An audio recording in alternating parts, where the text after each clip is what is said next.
Musicians have ears that can see and eyes that can hear.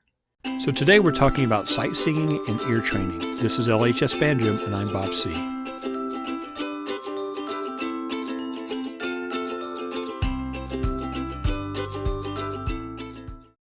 And today we're going to be doing ear training, which is how you develop those skills.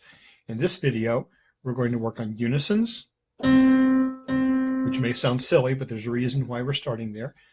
Minor seconds, which are also called half steps.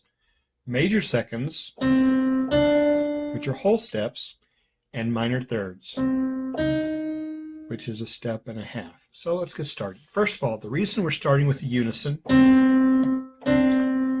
that was a mistake. The reason we're starting with the unison is because that's one. And if we don't start with one, then the rest of this will be confusing. People get confused when I start counting scale degrees. I can't tell you how many times I've had students say that's a third when what they actually meant was that's a fourth or whatever it is. You have to start with that base number as one. Otherwise, it doesn't make sense. So the first interval is unison, which is also the same as an octave. So that's covered that. The next interval we're going to talk about is a minor second, which is a half step. A half step, remember, any two adjacent keys on the piano. That might be a white key going to the adjacent black key, and it could be a black key going up to the adjacent white key, or down. They go both ways. Or it could be, in the case of the notes B and C, two white keys that are adjacent with no black key in between. So B and then C. And you get the same effect on E and F. It's helpful when you're dealing with intervals if you can come up with a song that uses the interval that you have, so you have a reference point. The half-step interval becomes really familiar when you play it down low.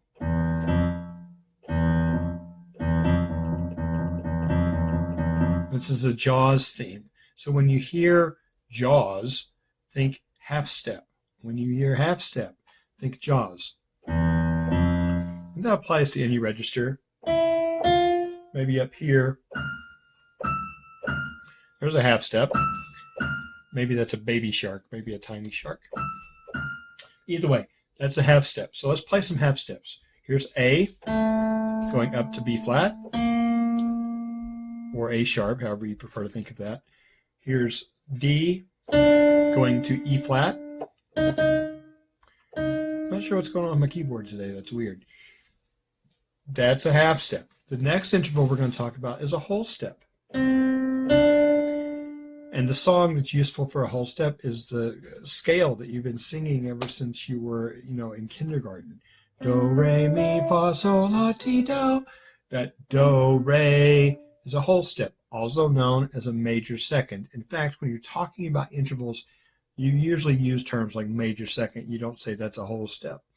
I mean, you're right, you could say that, but major second is the word you want to use. And when you're indicating that, be sure and put a capital letter M for major. Capital letter M followed by a 2.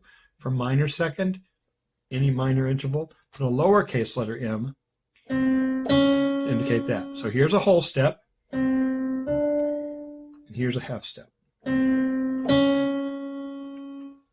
Now, which one is this? Is that a whole step or a half step? Which song do you hear? Do you hear Jaws or do you hear the scale? That's a whole step. This is a half step. Hear the difference? Do versus half step, minor second, whole step, major second. What is this? Is that a whole step or a half step?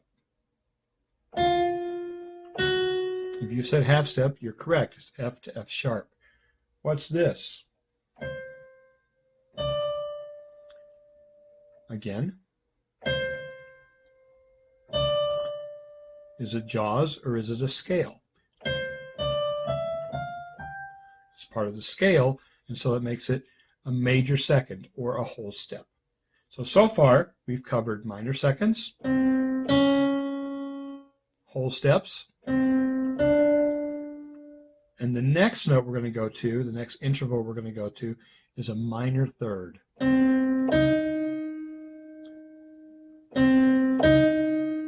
This is a really interesting interval because it's like the natural human interval. How many times have you heard that? So minor third. A good song to remember this is What Child Is This? It's a Christmas song. Or if you prefer the original, it's also a Renaissance song called Green Sleeves. Alas, and did my love, whatever. I mean, but the important part is just the first two notes. A minor third. So here's a few minor thirds, different places of the keyboard. That's a minor third going from G to B flat. Here's another minor third. We're just putting these in any octave, any two notes. The point about intervals is you need to be able to identify them no matter what octave they are in or how close they may appear to one another. You know, like what I mean by that is if we follow a minor third with a half step, you have to be able to hear both those and go on from there. I'm going to play a series of intervals. You tell me what they are.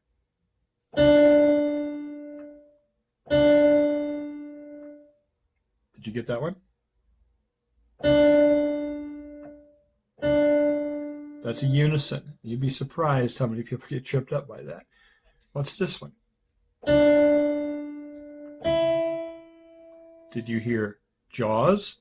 Did you hear the beginning of a scale? Or did you hear Green Sleeves?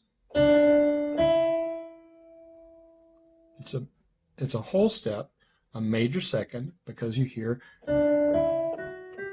it's the beginning of a scale. What's this? Do you hear Jaws? Do you hear the beginning of a scale? Or do you hear Green Sleeves? It's a half step. A minor second. Minor second and half steps mean the same thing. What about this one? It's a bigger interval than we've heard. It's a minor third. Specifically, I'm going from D to F natural. All right, here's some more. What is that? If you said half step, you're correct. What's this?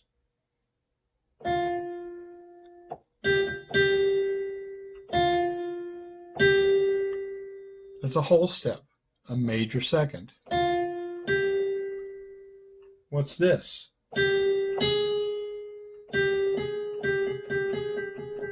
If you're a flute player or a clarinet player or woodwind player at all, actually, you might recognize that as a trill. Trills are typically half steps. They can be other intervals. They can be a whole step, for example. But they're typically half steps. So that's a half step. What about this? What interval do you hear? What song do you hear? Do you hear Jaws or do you hear the scale? So these are just some good techniques to be able to identify intervals. First, pick out a song that uses the interval and memorize that song so that when you hear the interval, that song comes to mind and you pick it up that fast. Secondly, always listen for what's going on and not for what you expect to happen.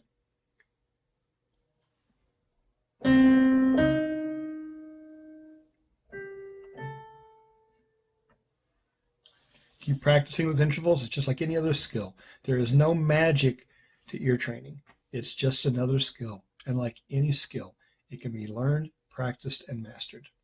Thanks.